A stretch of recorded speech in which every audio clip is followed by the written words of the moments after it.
Hello all, Project Wargaming back with a update. This update is actually just a little side project that I've been working on recently. So a lot of times in games, of course, you have blast templates. 28 millimeter, of course, has all kinds of explosion templates and things out there. But for 6 millimeter World War II, a lot of times there's an actual blast template that covers the area of the artillery strike.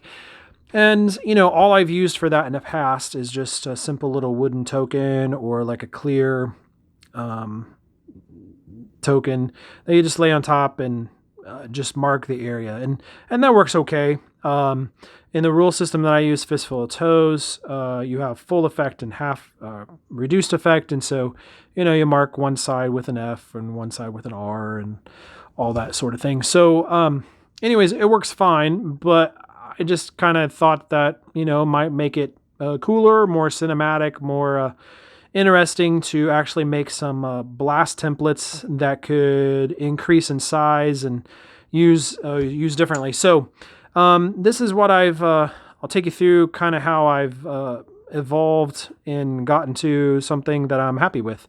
So this was kind of the first try at it. Just some sticks kind of sticking up and, looking like some kind of explosion.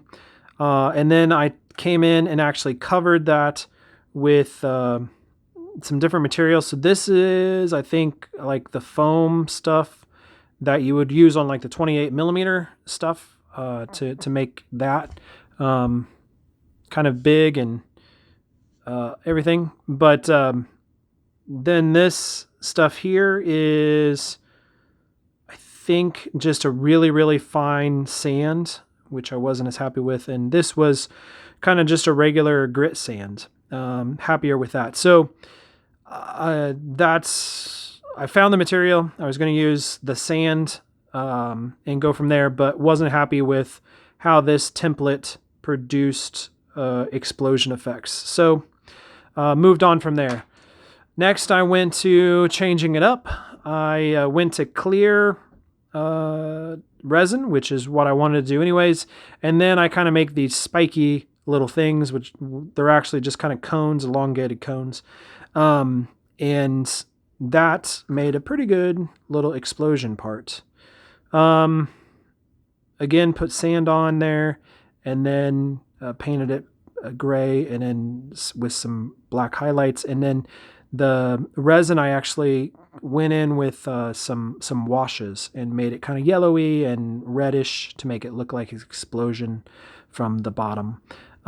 So the idea with this too is that what I can do is for full effect, it's placed face up. And then for reduced effect, you flip it over and it stands. But you can see that this doesn't stand terribly flat because I thought that I would adjust the size of the explosions to make it a little bit more visually interesting. So I decided to do a couple different things. I wasn't happy with all of these little explosion pieces. It didn't look like a real kind of whole explosion.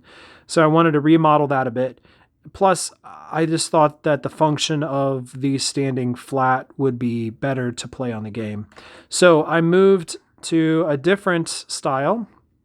Still the little cones that explode out, but I put like, basically, it kind of looks like a tick in the middle here, but it's just, an elongated sphere. And then that gave me something that looked similar to this. So a little too bulbish and not quite what I was looking for. It does kind of sit flat though on the table, which was closer. So went back in and kind of remodeled it and put more cones in the center. And then I actually put some, it's really hard to see, but I actually put some cones in the very bottom of these pieces. And that allowed a little bit more of the wash to stick around the bottom, which is nice because then what it did was gave me this effect. So has the reddish, yellowish kind of tint at the bottom. And then when I put the sand on, it kind of made more of a whole kind of cloud, explosion cloud, which I'm pretty happy with. So anyways, this is the 1-inch template. I'm going to have a couple different size templates, 1.5 inch, 2-inch, and then that'll allow me to place it on the table and give me a little bit of a cinematic thing. And then this will be full effect and this will be reduced effect. So anyways, that's just a little side project that I've been working on. I'll post these on my Thingiverse page and allow you guys to download them for free if you are interested in making them yourself. So that's it. We'll talk to you later.